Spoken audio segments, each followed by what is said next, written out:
Welcome everyone to this session about bridging V2 to FHIR, presented by Hans Buitendijk from Cerner. My name is Lillian from FHIR and I will be the moderator for this session. Please post any questions that you have in the Q&A box of this session and I will monitor it for you during the presentation. So let's get started. Hans, over to you. All right. Good afternoon. My name is Hans Buitendijk. Just want to double check that indeed my screen is visible and that I'm sharing properly. So my name is Hans Buitendijk. I'm with Cerner, focusing on interoperability strategy, and I'm active within HL7 as a co-chair of Orders and Observation.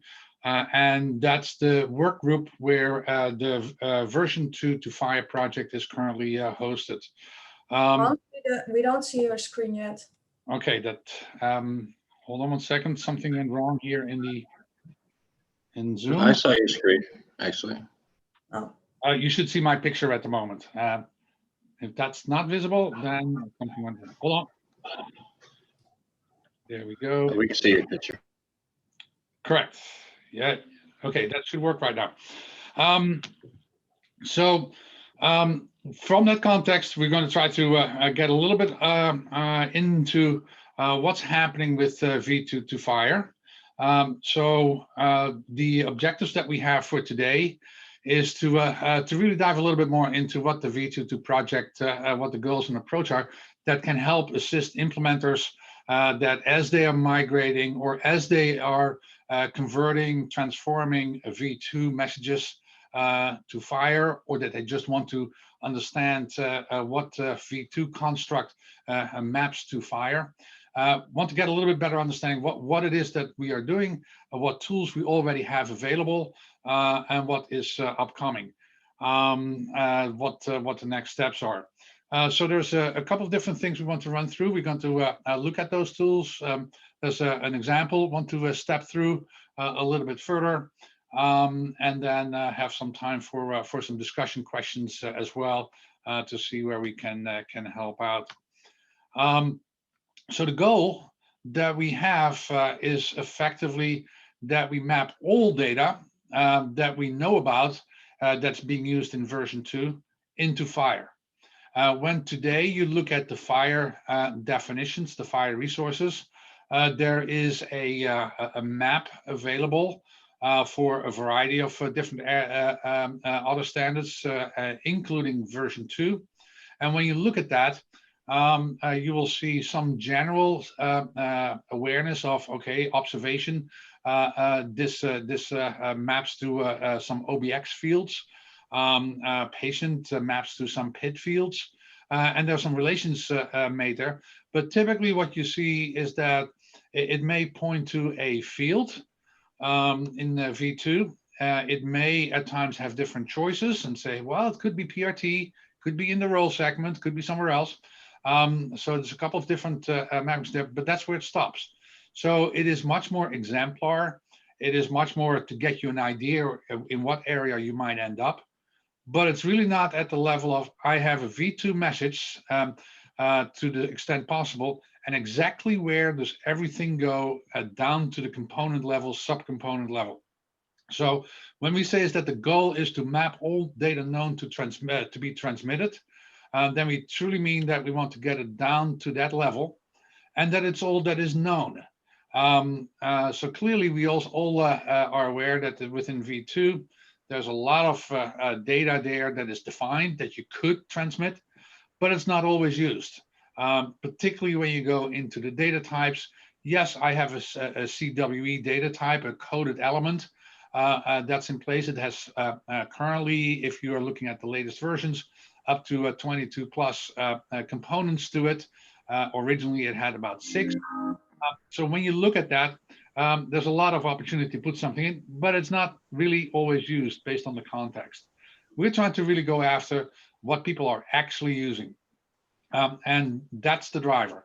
And if that means at times that FHIR doesn't have it yet, or will never have it as in the core, only has it as extensions, or there are no extensions, we'll be working on that as well, and I'll highlight that later. So again, it's really important to understand all data that we know about. And we look at the community at large to let us know what that data is. The second part is that we focus on V2 to FHIR first, less on FHIR to V2. We'll do that in the future. We think that when we do this, as we're mapping, that we will get a good percentage of the mapping that's also back and forth going to be the same. But what we're finding is that based on the context in which you are mapping a V2 message to FHIR, I may need to go to a different resource. I may need to go to a different attribute. It all depends on the context of where the segment is used in a message and which message it actually is.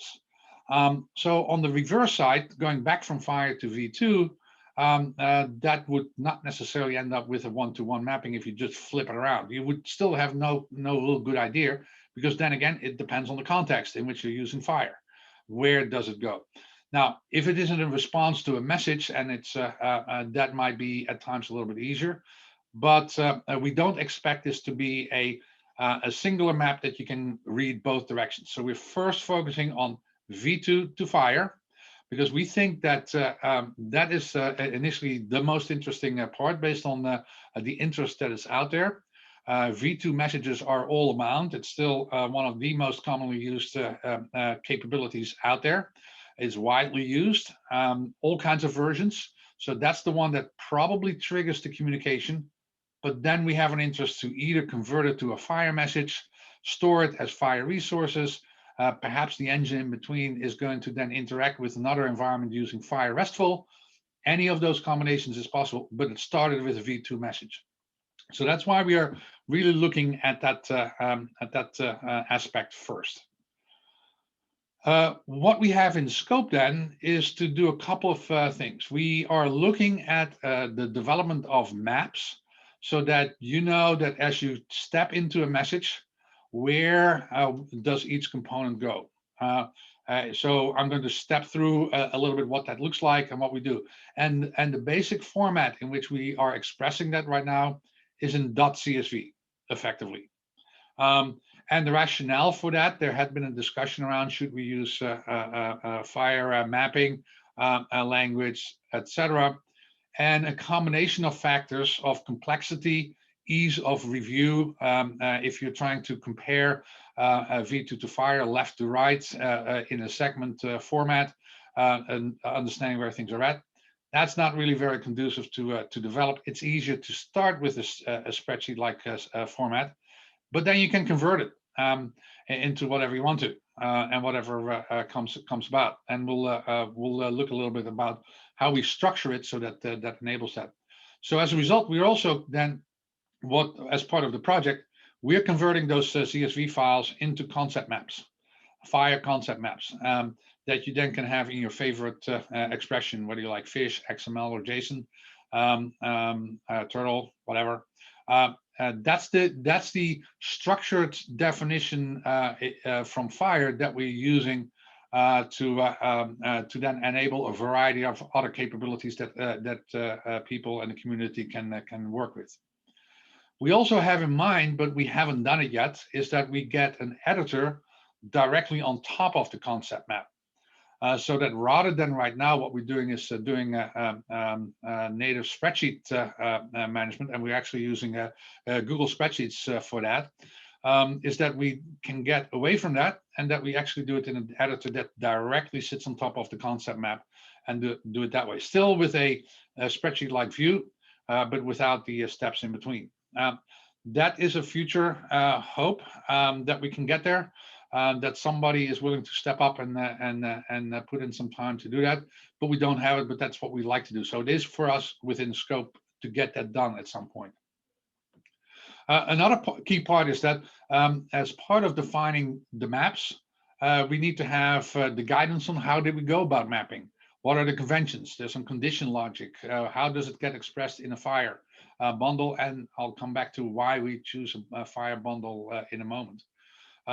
So those are the things around it as well. So that's all in scope. The actual mapping tools that takes a V2 message into FHIR, or a bundle or some other approach, that's outside of scope.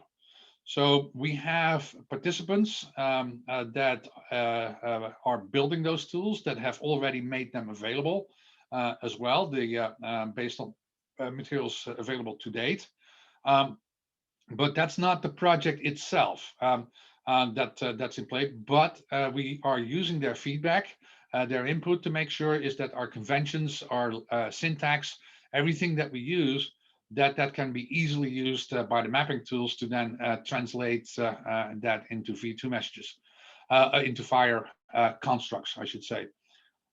We have people that do that and create the mapping tools by hand in a way. So they take the mappings that we provide and then express it inside their logic and their capabilities manually. We also have mapping tools where that first step, that they actually read the CSV files or they read the concept map.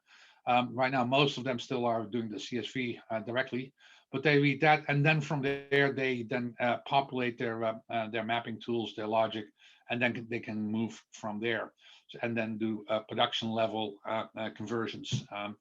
And most of them are doing it from a V2 message to a FHIR message. But there are some that are playing around with and working to bypass the bundle and go straight to the other capabilities they're interested in. So that's probably a point why are we using bundle?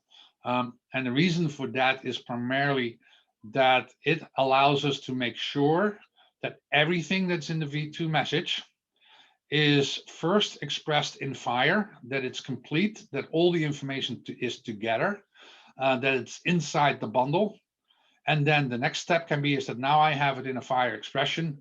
Now pick it apart, go with it, do whatever you want to do to then work with that. But by having that target as part of the mapping definition, to understand that, we know for sure that we have everything in play.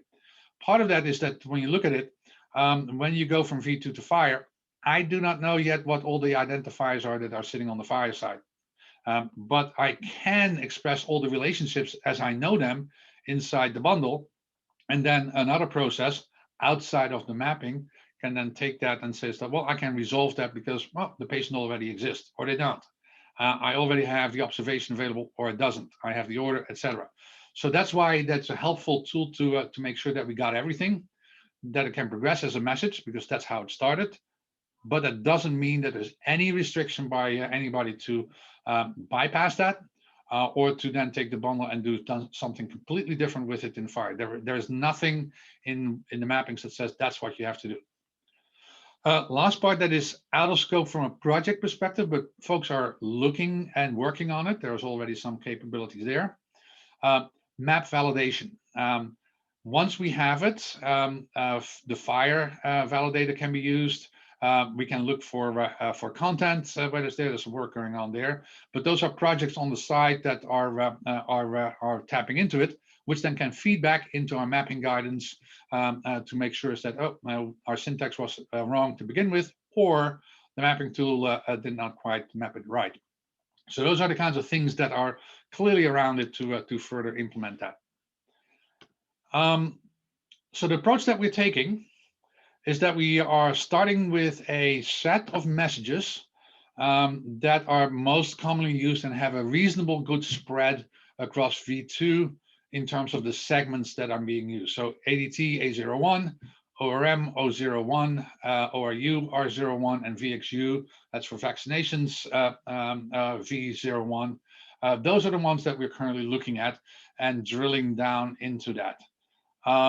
We are starting with structures. We believe that there are some times that we need to create variations in the mapping based on the event, the trigger event that's in play.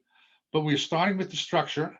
And then once we run into scenarios where actually a particular event that uses the same structure needs to be mapped differently, then we'll create a separate map for that unique event where that applies. But we keeping our fingers crossed, but so far we think that we just need to do the mapping for 90+% of the cases, and in some smaller percentage we need to do trigger event-based mapping as well, so that the structure and where it maps is not going to be the same because of the event. We are focusing on segments and fields that project team members, the community that has the interest in it, that they are actually using, and that we have primary interest first. So again, in messages, a variety of segments are available. They are optional in many cases, so not everybody is using all of them. So it is driven by those that have an interest. They would like to get something mapped. That's what we're working with. That's on the priority list first, and then other things that that are not in that. Anybody can come and join at some point in time whenever they're ready and say, hey, I have this other thing that I'd like to get mapped, and then we can work on that and make that happen. We considered to take either a top-down approach or a bottom-up approach. Top-down, that we would start with the message, go down to the segment, go down to the field, etc., and just follow that and iterate down and see where we end up and complete it. There was a suggestion and a push to say, no, why don't you start first with data types? Because data types are used everywhere. Define the mappings first, and then as you have that, then you can start to pick up your fields, your segments, and messages, and do the other way around. What we learned as we were trying both, actually, in the beginning, our conclusion was, well, we really need to do center out, which really means is that the mapping truly starts specifically with the segment. Yes, we have the message. We can point to the segments that are used and the maps that are in play, but we really are starting with the segment and the field, because they drive what is where things are mapping to. And then we're also finding is that data types, depending on which segment they are used, the field that they're used in within the segment may be mapping somewhat differently. And the reason for that is that on the FHIR side is that things may not line up as easily as one would think. You could have a coded element on the V2 side, and on the FHIR side, I'm ending up with a code.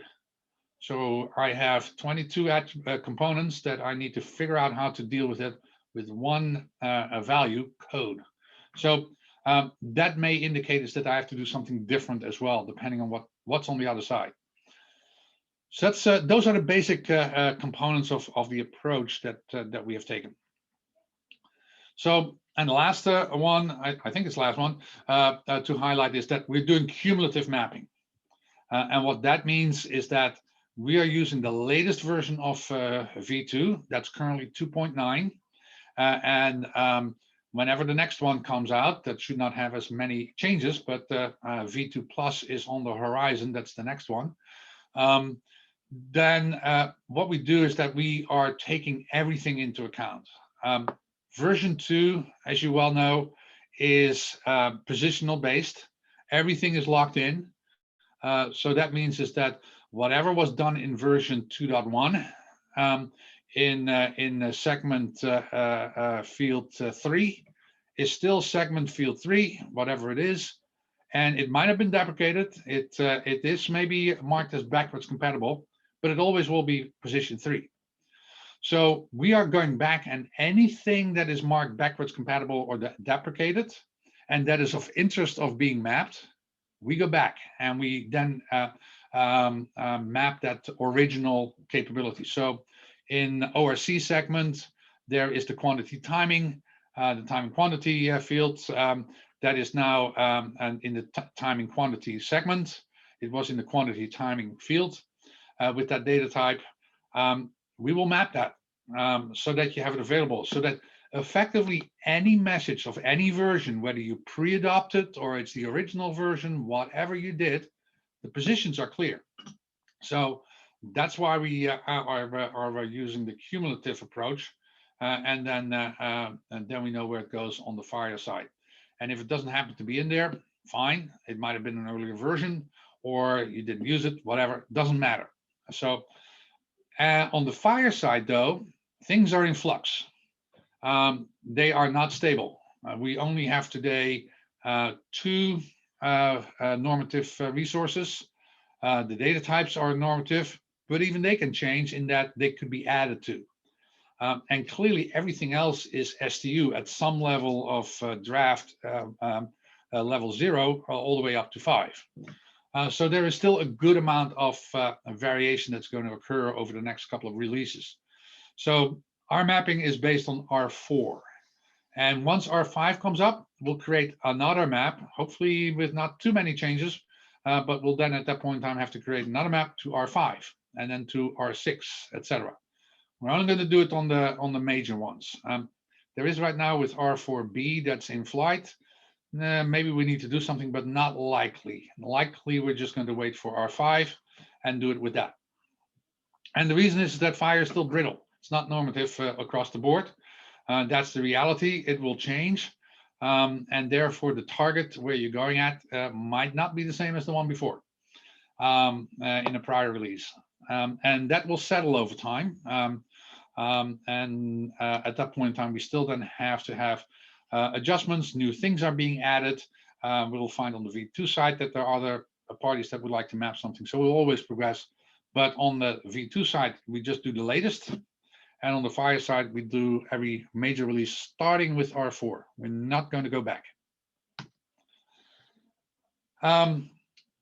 So I mentioned earlier that we are basing on .csv style. Spreadsheet, it's easy to compare and review. It's harder to avoid typos. So it's not perfect. Nothing is perfect. But we felt this, that the comparison and the review opportunity, ability to provide comments, other things, it's a little bit easier if we do that. And we have that goal of moving forward with an editor at some point in time. So what are then the things that we have? And I'll put that here up. When you get the slides, the links should work. If not, let me know. And I'm going to step through the actual spreadsheets a little bit more as well. So we have, in comparison, what you're used to in other areas. Yes, there are spreadsheets, other things. This is a particular kind of spreadsheet that we have for the V2 to FHIR mapping. That's where we have an inventory, and then we have a variety of different tabs associated with that. That's being converted as part of the build process into GitHub. That's where the concept map is being created for each and every map that sits behind here, and I'll explain what that looks like. And then we also have our actual implementation guide that's then generated from that. All pieces are currently available. The V2 to FHIR IG went through an initial ballot round earlier and is about to go into another ballot round as well to then focus on the actual content. Prior versions focused on organization and how did we express things. The next version is now going to go into content for those items that we feel are ready. So that's that list of messages, and then we'll go below that. So that's the general setup that we work with. So very similar to what you've seen, but want to dive a little bit deeper into the map development, where there are effectively 4 spreadsheets, and that's where I'm going to pull that across and dive a little bit more into that to see what that looks like. So if everything worked correctly with my screen sharing, this is the live spreadsheet that's available. Links later on tap into that or to the general project page that is available as well, that I will share in a moment. So we have spreadsheets for each one of these. And this is our inventory. So now I'm going to pick on ADT structure that is mapped to R4. And you'll see a layout popping up here that on the left-hand side, we have all the V2 componentry that we care about as part of the mapping process. And on the right-hand side, we have our HL7 FHIR componentry in play. We are using a this approach that is akin to the XML expression to be able to much more precisely indicate the exact segment that we are talking about. As those of you who are very familiar with version 2 messaging, is that at times it can happen that a segment is used in multiple places inside the message, but then in your delimiter-based approach, you're really not sure what it belongs to, depending on what happened prior to it, because it's all physical sequence based. So here we are really trying to avoid that, because we need to know exactly which segment is, because an OBX under a PID might not map the exact same way as an OBX under ORC or OBX under OBR. There are some variances there that start to happen. So things like that, we want to make sure. So that's why we are using this approach, so that we have the structure and then the segment. But then you also see later on here at the bottom is that, well, this doesn't look like anything that you would get from XML. This is because in the V2, actually, there's still something not quite right in the way that it's defined. And we want to make very sure that the intent is very clear, that this ARV is about the PID. It's not about the OH4 that sits right in front of it. It's not about something else. It's about PID. So that's what we're trying to indicate, and that has particular implications for it. So we are including some syntax as well that otherwise doesn't exist, that says follow, and then we know where exactly it's meant to be, so that we can map it based on that context. Another thing that you're going to see is that you see the same thing 3 times, and that's because on the right hand side we actually need to map the MSH to something in the bundle, something in the message header, and something in provenance. So you will see that the same message segment, MSH segment, will potentially repeat this way, but they have the same sort order in here because it's meant to be, it's the same instance that we're talking about. So that's how we're trying to keep that apart. The rest of the information here is effectively informational, but we pulled it in order to make it easier to read and to have both a more XML-like structure and a little bit more of a the original definition there. But it's all, you really don't need it otherwise. There is something funky going on here, that we have -1, and that was a preference by some folks that yes, it's 0 too many, but if we use asterisks, that gets challenging. We don't want to use 99 because that has some other meaning. So we put in a numeric -1 to indicate many. So that's a little bit of an oddball out there, but that had some reasons in some of the tools that they needed to recognize that more quickly and easily for their validations. Then we have conditional statements in here, and I'll when I scroll down, I can show it a little bit better. So I'll come back to that. So on the right-hand side is where we say, where does it map to? MSH in the context of A01 happens to be pretty much everywhere, but that's the context where it happens, is that it maps to the bundle, and therefore we have an MSH to bundle spreadsheet. We may need at some point in time build up some references to connect for example, this provenance needs to be connected to the bundle, needs to be connected to the message header. So we do that kind of statement, and then we may have some commentary on the right-hand side to further clarify that and for additional guidance. So this is effectively what we're doing, and then I'll drop down into one of them, but you can start to see the pattern emerging. I went from the message to the segment. I'm going to go through the entire same thing effectively. Now I'm using this nomenclature because that's sufficient. And on the right-hand side, I'm going to go and map to the attribute. And the attribute is you effectively can take what's in between the brackets, message header, dot source, dot sender. So the name of the spreadsheet that we're mapping is indicative of what this attribute is. We'll provide the data type, informational. We give the cardinality here as well. Also, you could pull it from somewhere else, but for our mapping discussions, that's helpful to see. And now I may have 3 additional things that are happening here. I will get them next to each other. One is that there is a data type involved on MSH3. So now how do I map that? So you can start to continue to see the pattern here. There may be some vocabulary mapping based on the values used. Where does it go? But instead of a vocabulary mapping or a data type mapping, I may need to set it directly to a value. Because in here you see as well is that receiving facility has 2 rows. Same pattern as what we had before. We can indicate that I have a field, MSH6.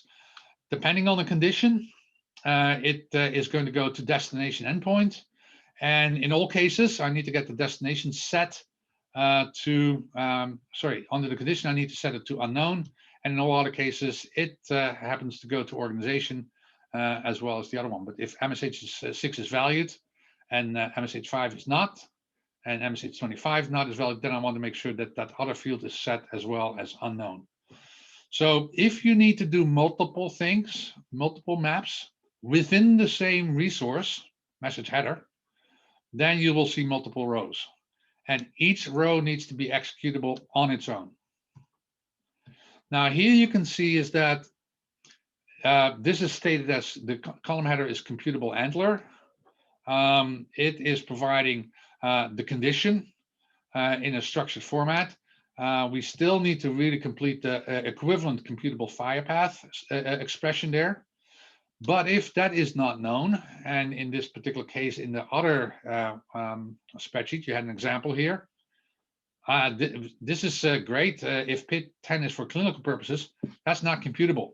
Only the implementer will know in this scenario where they're using their messages, whether it's clinical purpose or not. We have no idea as part of the standard. So at that point in time, it's a narrative condition. We know what the general context is, when to do it, but we cannot compute it. Here, yes, we can compute it within the information that's available, either in the segment, and those are the ones that you see here, or we do it at the message level, and then it just goes to a different map that it's based on the condition. Last thing that I wanted to point out here is that you see some indentations here. Is that and what is happening there is that everything in the J column are actual existing FHIR attributes or FHIR extensions that exist. These are the ones that we need to get additional extensions for that we have not obtained yet. So we know that we need it. We have agreed that we need it in the project team, but we still need to get the extension approved. And the reason why we want to have an HL7 approved extension is to make sure that that we have that recognized and used as consistent as possible. So I'm going to stop there. The rest you can start to get a good picture of how it flows. It is that general flow down to the data component levels, etc. And then in the I'm not going to go through GitHub. That is you can explore that as you would like to. But then in here is where you get the different sections on mapping guidelines. We happen to have some ballot reviews. We have some glossary, but particularly the mapping guidelines is where we describe everything in more detail, how the spreadsheets are defined, how they are used, et cetera, et cetera. You still see some, as this is latest build, there's still some formats and other things that are not quite working right that we need to fix. But this is where you start to see that all pulled together. And then when you go to the mappings, you can see them listed there, the ones that we're working on, and drop into them. It's going to look somewhat similar, but not exactly the same, but you get the expression here. I can go back to the CSV source, FHIR shorthand based on concept map, XML JSON turtle. So that's how you can take advantage of it, and then pull from GitHub your favorite format if you want to use the concept map directly, or you want to use the original CSV source for your mapping. You will see that not all segments are mapped yet. OH1, OH2, etc. They're not mapped. Nobody is using it yet. They just got introduced in version 2.9. So you will see that there are blank lines but you also will see that there's quite a bit filled out on things that are there. Or you will see that, yes, we know insurance is going to go to coverage. That's pretty clear, but we haven't figured out the mapping yet. So you'll see different stages of completeness in there. So let me go back here for a moment and then indicate that we have a sample that we could look at, and I will see whether I can easily bring that up for a moment. What we do is that as we're building the maps, and until the validation tools are stronger, we have already some validation tools that can start to find out where the issues are going to be, syntax-wise or otherwise. But then effectively, I just need to find my other, where is it? I had it nearby, and then it disappeared from my, apologize, I didn't need to find that. Nope, that's not it. That's the usual cancel and whatever. That we use, at least I use HL7 Examiner. I had it listed up here, but for some, there we go. So that part of our review process is that we can run through and say is that, okay, we have our message. On the left-hand side, we can expand that into where we are, easily review it. We have our generated map. This one was done by MDIX, Google, Philips, others have done some work there. And that we really, as part of our validation, when we are comparing and say, are we doing the right thing? We can then pull up the inventory here, the actual map that we have, and then go through that to say, okay, I'm trying to figure out my PID. And then and here you can see the variety of flavors that we have. PID being mapped into account, PID being mapped to observation for ethnic group. We have PID being mapped to observation for race, and we have our PID for patient. All the different maps that are in play, and then you can start to go back and forth. And this is what we do manually, but we also have validation tools, initial ones that will start to look at both the maps and the bundle to see whether it actually is syntactically correct and otherwise. So this is what we run through frequently to say that, okay, we got our test message and we get the other one. So this is perhaps a spot that if you have any particular questions right now, or you can wait for later to look at, but that's where we and then would take one of these kind of sample messages and we would start to run it through.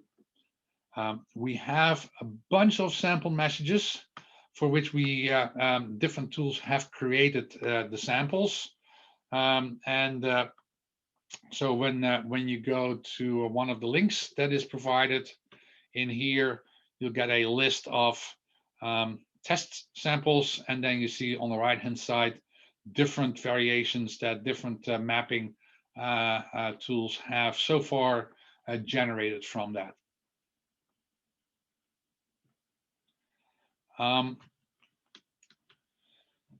So on the validation side, there's work going on validating direct transforms that are in play, ones that are indirect by looking at some of the underlying database structures that are used, where an application works with that, so you can look at that. So the direct transform is more focusing on the transform engine, what is it doing?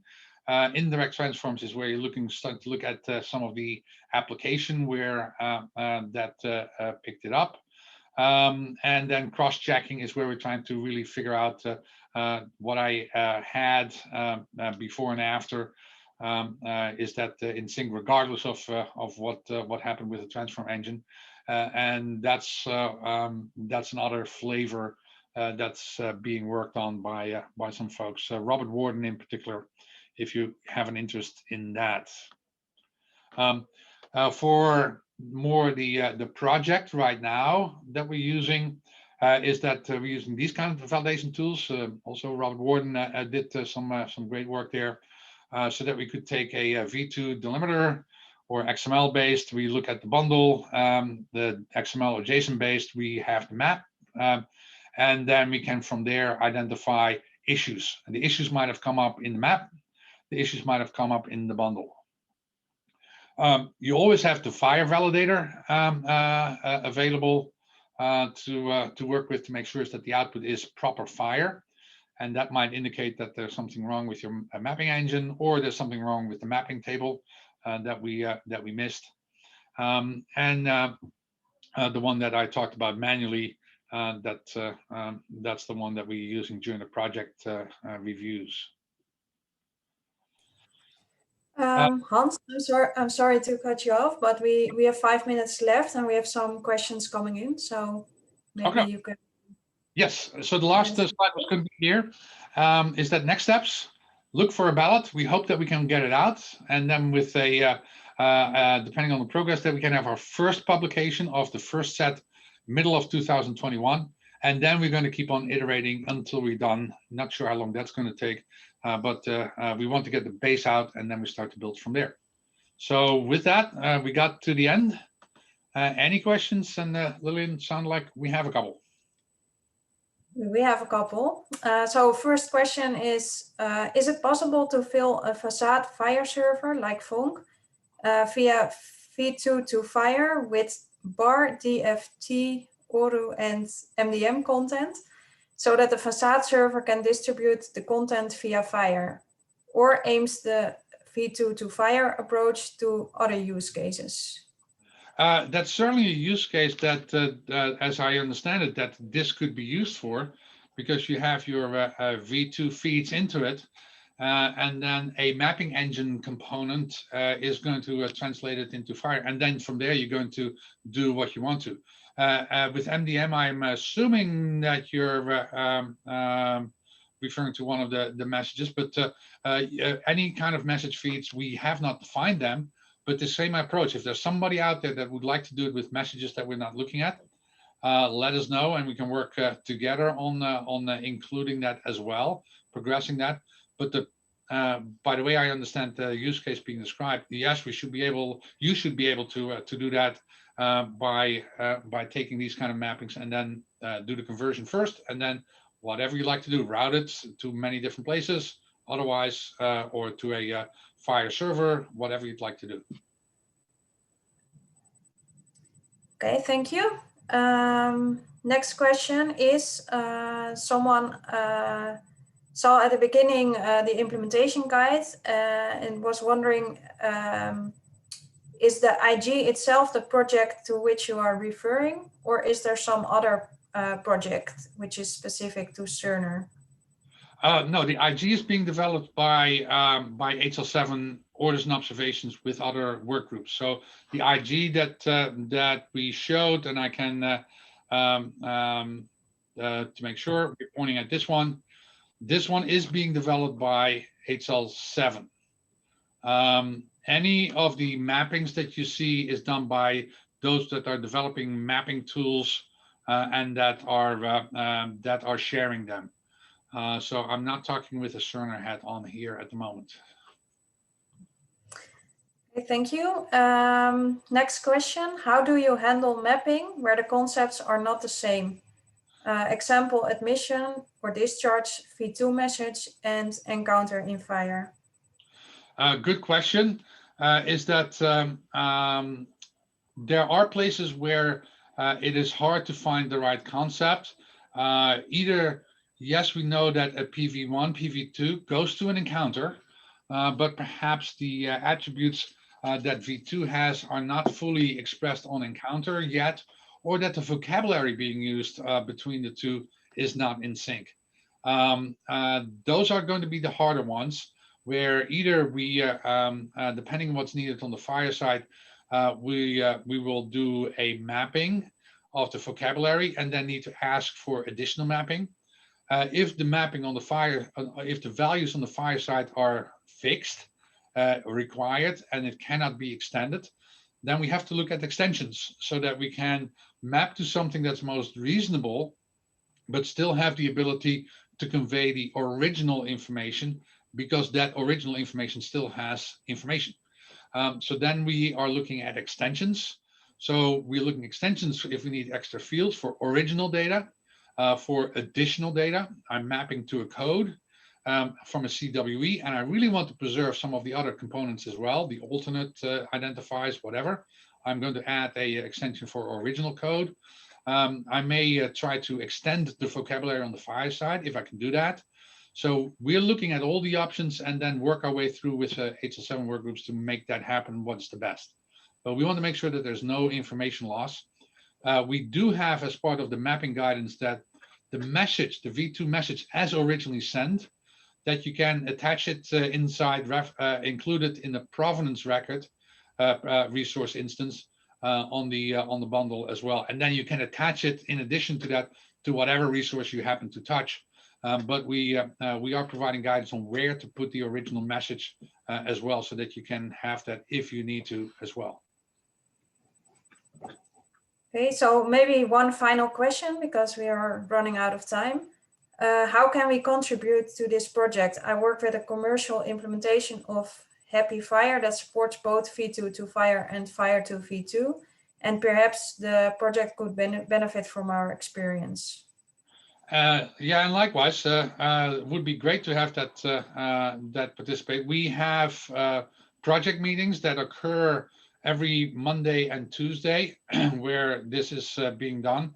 I can provide the specifics as well, so that you have them available how to join that. So the calls are Mondays and Tuesdays I did not list it here, but Mondays on 1 till 2 East Coast time in the US, Tuesdays 11 till 12 East Coast time in the US. And that's where we go through any new materials, any new mappings, and then push them into the IG. Okay, so thank you for the presentation, and thanks everyone for listening. There's still questions coming in, and please you can still post your questions in the Q&A, because the Q&A will be open after the session as well, and Hans can still answer them. Please also let us know what you think of this session by rating it in the Whova app. Yeah, enjoy the rest of DevDays. Thank you.